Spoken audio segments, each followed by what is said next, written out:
Survivor Specialist Phil and Alexa are back with another episode of our Ultimate Survivor season, and we are 2 months and 3 days away from the premiere of Survivor 41. So I just want to throw that in there because as we're winding this down, as we're getting through this Ultimate Survivor season, we have never been closer to a new season of Survivor than we are right now, and it feels good. We are only, I think that adds up to about 65, 63, 64 days, somewhere in that range, and I'm very excited for it. Maybe Andy Vogel could tell us since he was on the chase last night. That's our patron, so become a patron. Ooh, look at that little transition. In 35 seconds, I got everything I wanted to get in right off the bat. Tonight, we are talking about True Lies, the first episode, I believe, as John Millsap says here, where Boston Rob is called Boston Rob. Also, the first time Boston Rob was voted out of the game, one of, I believe it's 4 times he was voted out of the game. And also, though, one of the best played episodes of his career. I really believe that, even though he ultimately goes home. And I'm very excited to talk about this one. The next episode, the final 9, always gets all the credit from Survivor Marquesas. But I actually believe True Lies is the best episode of this season. One of the best episodes of like the first 10 seasons overall, because it really did shape the way that the game could be played because of Sean and John and Rob and Kathy and how they all go at it. And it is so awesome to watch. And this is also the episode where everybody thought Tammy Leitner was going to win. So Alexa, hi, welcome to the podcast. See, this episode reminded me of the fact that Tammy is a person. So I'm glad that we both got something about Tammy out of this episode. Well, I'm excited to talk about this too, because this episode solidified for me why I don't think Boston Rob is a good player. Like this is Boston Rob. Like this is his origin story. This is the first time he becomes Boston Rob. He also starts off wearing a Patriots hat, not a Red Sox hat. I feel like that has been changed throughout history. Love the Patriots hat. But I mean, let's get into it. I mean, I think he gaslights people. Like that's how he plays. And in this situation, it doesn't work for him. I think the difference is it does work for him later on. This is my big reason why Vesepi is a better player than Boston Rob. And it's because at the beginning of this episode, right away, he says, Vesepi is kissing ass. I can't take it. She's so fake, all that. That's how you win Survivor. That's how you win $1 million. Like you can't win being Boston Rob your first season. Tony wasn't Boston Rob. Boston Rob is legitimately Russell. Like him and Russell are the same person their first seasons. It's just Boston Rob wasn't playing it for the cameras. He was a new thing we hadn't seen yet. This is really the first very villainous player we have in Survivor. Season 1 doesn't have real villains. Season 2, Jerry Manthe is not a real villain. Season 3 doesn't have a villain anywhere to find. Lex is a villain, but people liked him a lot. He's like a good, yeah. Boston Rob is 100% a villain. He is trying to antagonize people. The way he is trying to win Survivor is because he's a little sociopathic. He has no problem making you uncomfortable because he's not uncomfortable. And that's fine with him. And that's how he tries to play this episode. We had never seen anything like this before. And while it doesn't work for him in this episode, it ultimately is the reason why Marquesas turns on its head. Because the thoughts were already there for Kathy and Pascal and Aaliyah that, hey, Rob did bring this up to Kathy, and Kathy pushes so hard at Final 9 because of what Rob planted in her head earlier. This is the only compliment I'm ever giving Boston Rob. So you guys got to just deal with this now. But this episode is like both a blessing and a curse for us because we can't stand him. But like he goes home in this episode, but we have to talk about him a lot. Yeah, and like you said, like it proves why he's not as good as everybody makes him out to be. Like to me, when people say Boston Rob, one of the top 5, no, he can't be, because this episode proves that if he was a better Survivor player, he could have easily won the game by playing it the same way that Vesepi did. John Carroll straight up says to his face, and I really think John Carroll is being 100% genuine. He says, if you didn't go and run around telling everybody this, we would have been in the final 7. And I think he's genuine when he says that. I think he is too, because I think John Carroll, for as cocky of a player as he is as well at this point, he's like, he wants to wheel and deal a little bit. Like he's already like worked with Boston Rob and Sean and Vesepi to an extent. So I think John Carroll kind of likes to be the, like, not necessarily the flip-flopper, but the one who's in charge. And then, as you know, when he gets burned, he doesn't trust the guy anymore. That is a very, very fair and normal, and 41 seasons later, still like acceptable opinion to have. That is, yeah, that's how everybody plays the game. If you burn me once, screw you. And Rob gets caught. But what I love about this episode is Rob's approach. Remember, coming into this season, so the first 2 seasons, they go into the merge 5-5. Season 3, it goes in 6-4, but we had the kind of weird swap, and then the tribes were even going in after that, and whatever. Like, the tribes were 5-5 going in. Clarence was kind of an easy boot because people were worried about him and how strong he was going to be. So that was different. This season, though, not only is the original Road to outnumbering the original Mata'amu, which it's not Maramu, it's Mata'amu. Who said Maramu? Did someone That's say all that? Kathy says. The entire is Maramu. Kathy's Maramu, so great. I love her. But so the original Road to is outnumbering the original Mata'amu 7-3. And the new Road to is outnumbering the new Mata'amu 7-3. So there's a huge disparity here. So we had never seen this type they did a weird swap this time. They did the swap where they kept the tribe numbers the same. That's why it was brutal 8-4. swap. Yeah, they did. Or it was 8-5. They kept it. That's why it was Gina, Sarah, Kathy, Nalia, and Pascal. And Pappy always said, "It's me and the ladies. How the hell are we going to do anything here?" But all that's to say is we had never seen somebody have to overcome those odds, because even in Africa, the 4 never really had a chance to overcome those odds. Kelly, what's her Goldsmith, rest in peace there. She really did, but all that being said, in this episode, Rob had to throw everything at the wall because he knew that ultimately where he was going to finish was 7th place, 6th place, or 5th place. That Road to 4 was going to stick together. Him, Sean, and V were screwed. This was his chance to make the move. He made the move one day early, I guess, but tried to convince Kathy, hey, Kathy, trust me, they're going to vote you out. And I really believe that if he had not done what he does in this episode, Kathy does go home. And then who knows if Rob's actually able to flip anybody, or if John Carroll and Tammy Leitner are the final 2 of the season. Wow. I mean, what a season this would have been. But I think you're right about that, because Kathy, this is where we hit the turning point of Kathy, where she starts off not doing great and nobody really likes her. And her growth arc is that she ends up being a really strategic player by the end. We are right now in that middle ground where she's figuring herself out. She's getting comfortable, but obviously hearing your name, hearing that people wanted to get rid of you. And then there's that horrifyingly uncomfortable conversation with Rob, Zoe, and Kathy, which is absolutely brutal to be a part of as a viewer. That maybe if it was a person who, and there aren't many people who could do this, who could have taken that information that Rob gave to Kathy, true or not, and not act upon it, none of this would have happened. But he said it to Kathy, who I think he thought he'd be able to influence, and Kathy kind of freaks out. And that's what snowballs this whole thing. Well, and what's funny is this actually is why Kathy trusts Rob so much in season 8 in All Stars. And that's why her and Lex ultimately make the decision they do to get rid of Jerry and keep Amber, is because Kathy watches season 4 and realizes everything Rob was saying was truthful and real. And they really were gunning for her. And they were going to vote her out first. And so that's why she trusted Rob so much coming into All Stars. So it has multiple layers, but this scene is a preview of Kathy, Lex, and Rob. Instead, it's Rob, Zoe, who's no offense to Zoe, you're not quite Lex. Not there. And Kathy. And it's the same thing, though. Rob just does not care. He does not care. He is, and I don't know if he still is. I don't know what his personality is like now. But in season 4, he is a straight up sociopath. He does not care about your feelings, and it brings him joy to watch you be uncomfortable.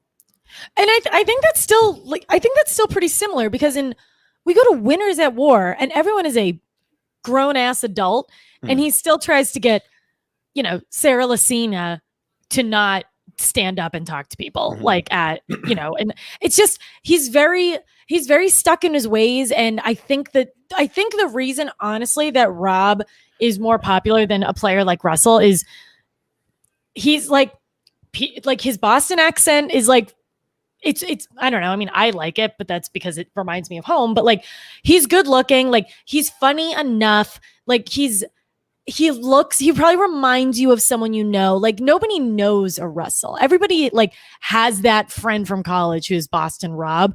So I think he's just a bit more relatable in that. And then you get to All Stars, and it's okay, he does fall in love. He's not a POS, he's a decent guy. But on Survivor, he's not that great of a guy.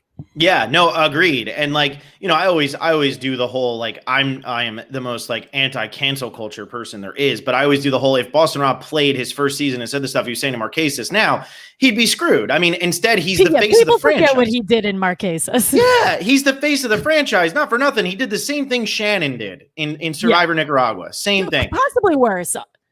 Oh, Yeah. And this well, was also at Lurker a just time where it chucked was us some money. yes, We should talk about bad Boston Rob is more often. yes, Jay Lou, longtime lurker. Thanks for all the great content, and thank you for the super chat. I think that's what it's called. But all that being said, in a time where it wasn't as well received, or I don't want to say well received because like that sounds weird to be like gay people weren't well received. But at a time when the LGBTQ community was not a focal point in America, and it was definitely more ostracizing than good, he does to John what he does to John, and like at the end of the day, I'm not sitting here saying Rob should be canceled, but Rob was a villain. And Rob has, and I think what is appealing about Rob is he does have that frat boy mentality, but he does also have a softer side that you never get to see from those frat boys. If you look at who Rob goes for, yes, he goes for Sarah in this season, but then he's going for Kathy, who's like the mom, and they're going to have like a father-son type relationship, or mother-son. Sorry, Kathy.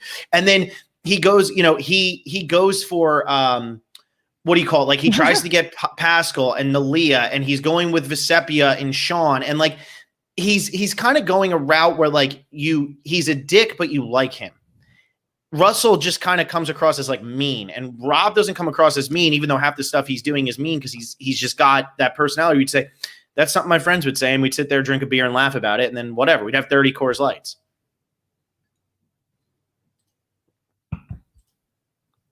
I can't hear you. Did I lose my? Well, Oh yeah. That's exactly it, and that was the transition I was going to make. Rob gets in a fight, or doesn't even get in a fight. Like Rob and John Carroll are spitting at each other. John Carroll makes a very like pointed comment about how he cannot trust him from a strategic standpoint, and Rob just screams, "Well, now it's personal." Like, didn't have to be. But then earlier in the episode, he's pounding 30 Bud Lights with Kathy, somebody who he probably never would have hung out with before. So that I think you're right. Like there is the softer side that you don't usually see with his type of player. And yeah. I mean, a pizza and beer date, like literally nothing sounds better. And Alexa is gone. I don't know what ended up happening. I don't know how long it was silent. I think Alexa's internet was just a little wonky. But anyway, I agree with her. A pizza and beer date is great and all of that fun. The thing that gets me with Boston Rob and what goes on in this episode, and like why I don't really feel so negatively towards him, and I'm not as confused when he's going at John, is because of how passionately Sean is also going at John. Like Sean is very passionately pounding his chest. We team, we team, we team. He's doing all of that stuff. And it's really interesting to see that, because then I'm saying to myself, well, it's not just Boston Rob then.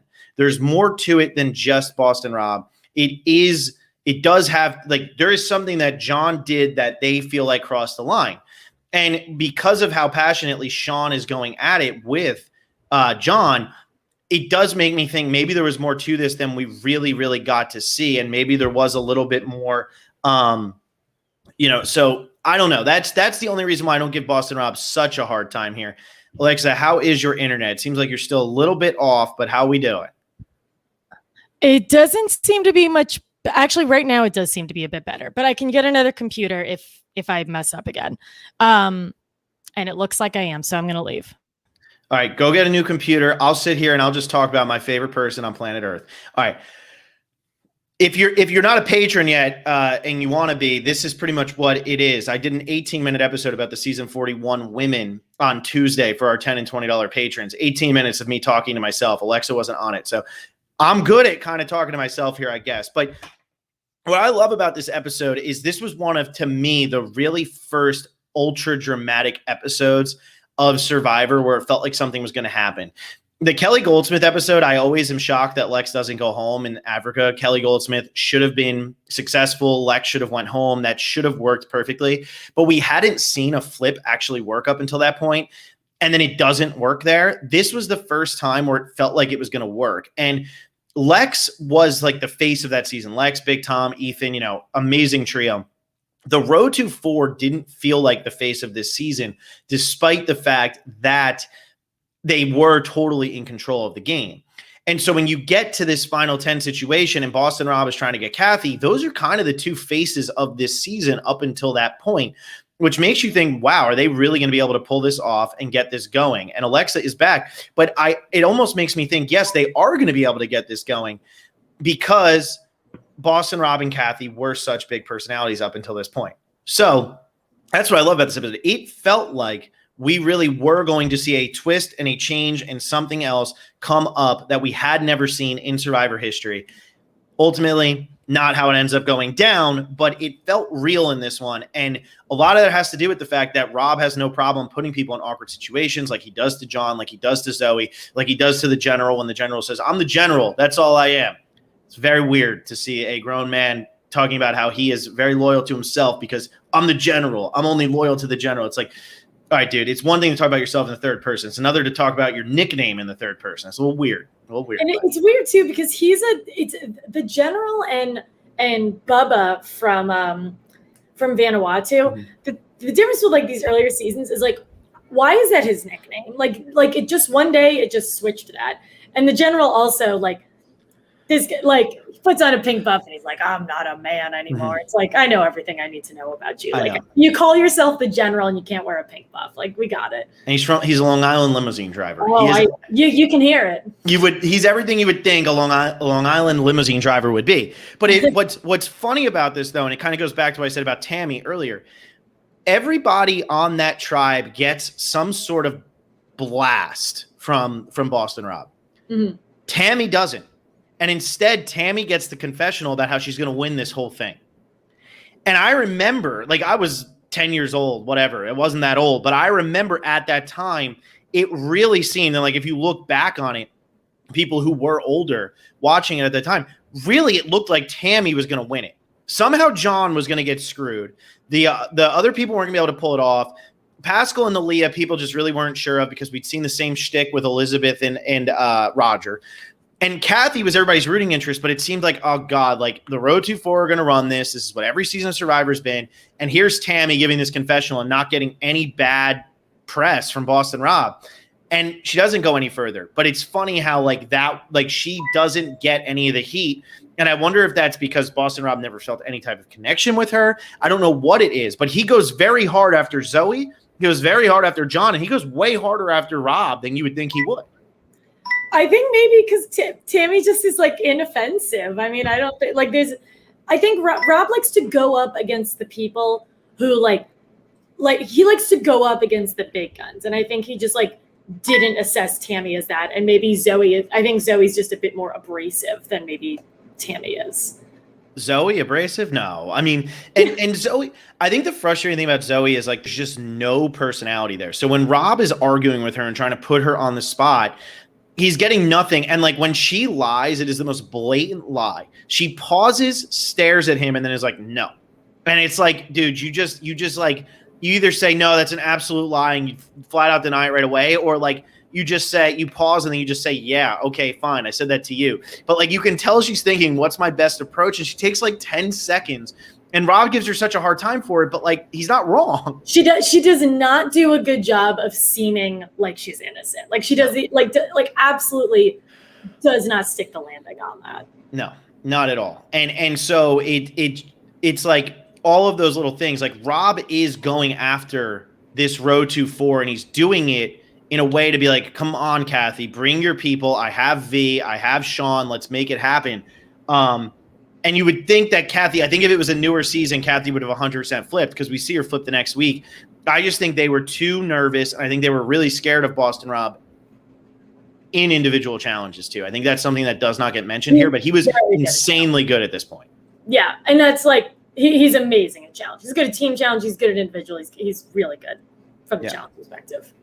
And he's still good at it. He does not get, I will give him this. We just, shout on him for me for the past 14 minutes, Phil for the past 19 minutes. He does not get the credit he deserves from a challenge beast perspective. He like does not come up when people talk about best challenge beast, and it's because he hasn't won 5. Like he's not Ozzy or or Joe or anyone like that, he's good, but for some reason people don't give him that credit. It's because he's not flashy with it, but in Marquesas, had he made it longer, he would have won way more challenges. Like he just would have. Like he's just very physically good. And it's hard because in All-Stars, all the physically good people were out of the game by the time they actually hit the merge. And this is still one of those seasons where like this immunity challenge is like kind of ridiculous. And it's like, I mean, Kathy ends up winning it, and I don't think this is Kathy's only immunity win, but this is one where like it's an equalizing kind of challenge. But she's like adorable when she wins it. And I know like Jeff like allegedly hates this season, but when she wins it, like Jeff's kind of having fun with her. It's I don't know, it's cool. And I always love that Rob literally gets himself knocked out of the game because he's a smart ass. He would have won that challenge if he wasn't a smart ass, but he tries to splash him and touches the damn thing because he trips. Sounds about right. I mean, if he wasn't a smart ass, he would have survived this, and then he would have been on the jury, and then he probably would have been higher in my rankings. Who knows what he would have been able to do? One step higher. One step higher. But then Sean Rector probably goes home here, and honestly, the season's probably worse than it actually turned out to be. Yeah, because you get the thing with these kind of villains is you don't want them to be there the whole time. Like I could not like this season would be if like watching Boston Rob just like gaslight people for 5 more weeks would have been terrible. It's like when like Bradley goes home at the right time. Like Russell, in my opinion, like that personality lasts too long for like my liking. So now my question to you is, so like Rob is definitely gaslighting people, but like is the Road to 4 also gaslighting here in your opinion? I think they are. I think gaslighting is probably the wrong word here. That's like a trendy word that everyone likes to use. However, what Rob's problem is he completely changes the argument in the middle of an argument. Like they are arguing about strategy, and then he's like, well, no, it's personal. Now you're making it personal. There is literally nothing personal about the conversation. Rob got caught in a lie. He's the kind of guy who can't admit when he's wrong. He never admits when he's wrong. And those kind of people are going to get figured out. They're not dumb. That's not a Northeast trait at all. Not at all. We are best at everything, always. This was Rob, though, and this is why Rob would have never won a season had he never played Redemption Island and like had Redemption Island not be full of just a bunch of whatevers. It's because he plays and tries to intimidate. And in Winners at War, they see right through it. And I think that's ultimately why Kathy doesn't go with him, because he's so aggressive. And she even says it when they sit down and have their meal. He's too quick to say, I want to be with you. I want to be with you. Let's make this happen. He's so aggressive. If he would just tune it down a little bit, he'd be a better player. And it's why I don't give him the credit that he deserves, or maybe that everybody gives him too much credit. I think I give him the proper amount of credit. But he's too aggressive. He's too in your face. He tries to intimidate you. If he's going to lose the argument, he wants to do that. I think he's 100% right with Zoe, first of all. I think he's 100%. Zoe was going to get rid of Kathy, blah, blah, blah, and she gets caught in the lie. But the John Carroll scene is the different one, and that was what I was talking about when you weren't on here. But, like, the only reason I'm questioning that one is because why is Sean so passionate about it? And Sean says he has that confessional about me and John have had conversations about being a gay man in America, being a black man in America, how that is, how we feel like left out and all that. And it felt more than game. Yeah. And so he's talking about that, and it makes me like, if Sean was that passionate, John must have said something. Because at the end of the day, while Rob is being a pain in the ass and being a dick, Sean and Vesepia haven't done anything. And they don't deserve to be lumped in with it. No, they were hanging out. Yeah. And I think that's a bit of their personality. I think the reason Vesepia wins this is because she doesn't care who the top dog is. But I think you're right. And the Road to 4, like, they're not a good alliance. Like we just talked about how abrasive Zoe is. The general isn't particularly the most likable player out there. And John Carroll, like, he's very cocky, and he does not do a great job of being an alliance leader. He gets turned around and hit as soon as there's an opportunity. So they are by no means like the model of what an alliance should look like. Yeah, and I think even though they're obnoxious about it too. Very obnoxious about it. And I think that even though it doesn't happen until next week, this was kind of like the first episode where it shows that the people who don't have the numbers could get the numbers in Survivor. We'd never seen it happen. Kelly Goldsmith's episode showed that it could happen, but this one really showed that it could happen. And what's funny is the Baran tribe is up 6-4 when they come in, and they vote out one of their own, and it almost screws them over. And then this episode, they don't vote out one of their own, but by voting out Rob instead of voting out Kathy, Pascal, or Nalia or somebody like that, it does open the door so that you can get outnumbered 5-4. And it's the same mistake in back-to-back seasons. It's getting cocky and thinking, oh, we're fine. We have the numbers. Nothing can happen. So let's get rid of who we feel, is kind of the easy vote and whatever. They probably should have kept Rob, because at the end of the day, Rob was going to drive anybody that was with them nuts. Vote out Sean, vote out Vecepia, vote out one of them.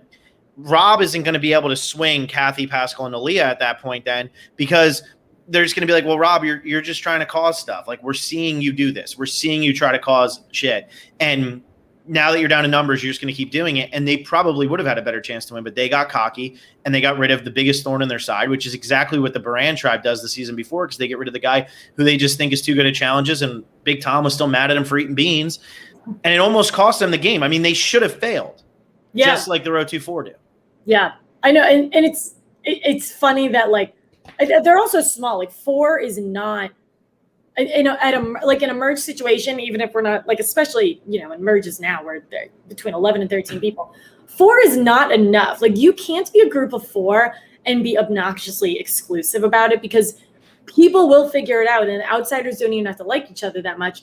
Just like what happens in the next episode, where they had no reason to work together, but the Row 2-4 were just too loud about it. Yeah, and what's funny is in Marquesas, which is a very underrated season, I think it gets kind of lost in the shuffle. Mm-hmm. It's still, to this day, and somebody can correct me if I'm wrong, but I'm 99% sure I'm right. For a season that starts with 16 people and has, whatever jury format, it has the most lopsided jury format, final 9 of any season. 7-2. Row 2 is up 7-2 at the final 9, and they lose. Every other season, the tribe with the higher numbers coming into the merge won. This is the biggest, I think, from the 16 people seasons. I think this is the biggest differential at a 10-person merge with 7-3, and they lose. And I think that, like, saved Survivor, because if Row 2 wins, we just talked about how they're not interesting for the most part. And they won 7. They were up 7-3. Now, the Row 2-4 is going to pick off Sean, Rob, Vecepia, and then pick off Pascal, Nalia, Kathy, and great. Now we have this final 4. If that's what happens, what are we watching for? And then Thailand is a travesty. What are we watching for? And I think that's really interesting to see play out, that mm-hmm. the most lopsided it's ever been, they lose. Yeah, and I think, like what you said about the Row 2-4 not being particularly interesting, they also don't really like each other that much. Like, even that, like the Row 2-4 specifically, I feel like they don't even like each other that much. There's not a lot of gelling, and like Pascal and Nalia are a duo. Kathy, everyone likes her, but she's very solo. And Sean and Vecepia are an amazing duo. Mm-hmm. And so there isn't, like, the relationships are not very natural. Like, it doesn't seem like anyone really likes each other on the season, especially because probably the 2 nicest people are the 2 in the final 2, and everyone absolutely tears them apart. Yeah. This is just an angry group of people, and that's also not going to be a super well-received season.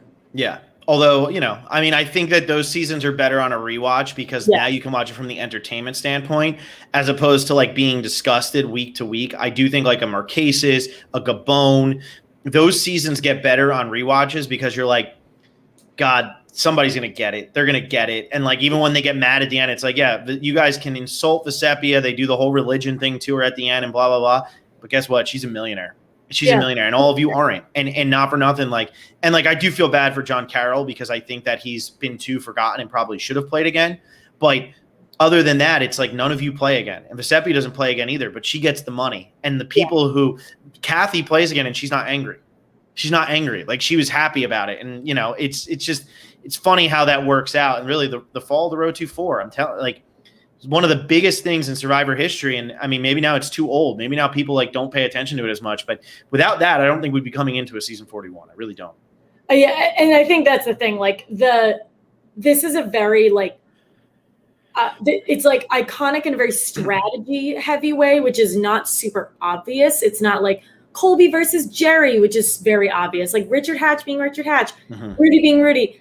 That it just isn't as in your face. So I think that's why this isn't super well received. But great season. First time I watched it, I hated it, and now I really like it. So did I, and now it just keeps moving up my rankings. And I think I have it above Borneo. I think I have it above Thailand. I think I have it above All Stars. Like I might even have it above Australia at this point. Like it's so good.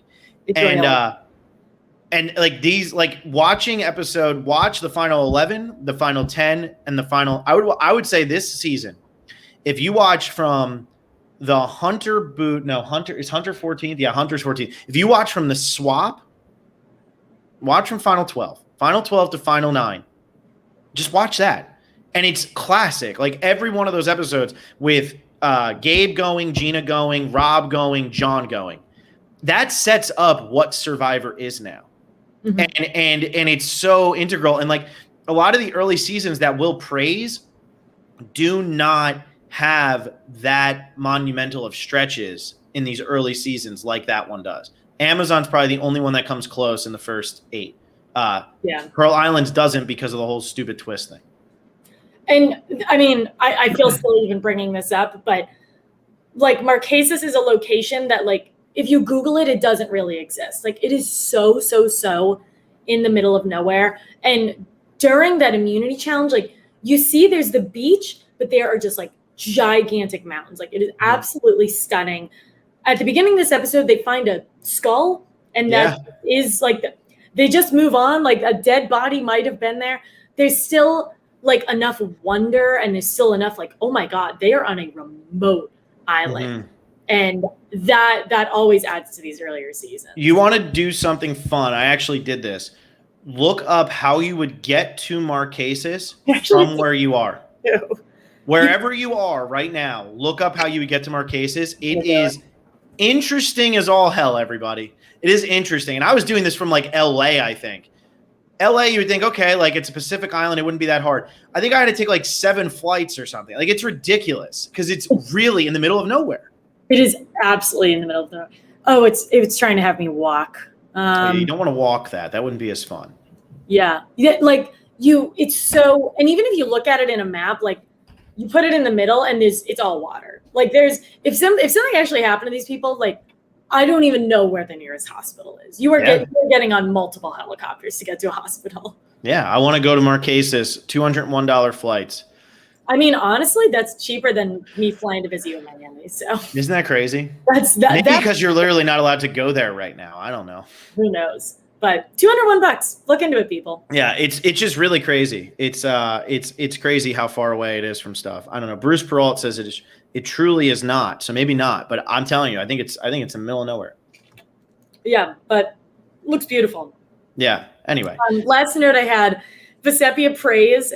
She's like getting the whole group for a prayer circle and absolutely butchers the name of the new tribe, which I just absolutely hilarious. Solian 2. Got it. Yeah. No, it's very fun. I thought that was funny.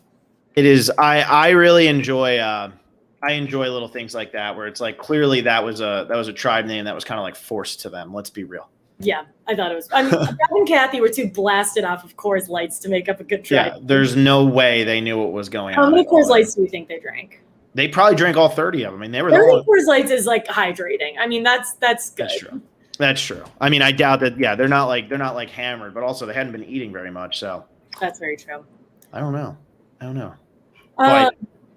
Next week we are taking a very, very different approach. We are going back to the golden ages of Survivor. We are going to Micronesia for episode 9, for our 9-player episode. We are talking about I Promise, which is the Aussie blindside in Survivor Micronesia. We have shockingly not talked about this episode. Everyone talks about Eric getting voted out, but Aussie getting voted out in Micronesia is unbelievable.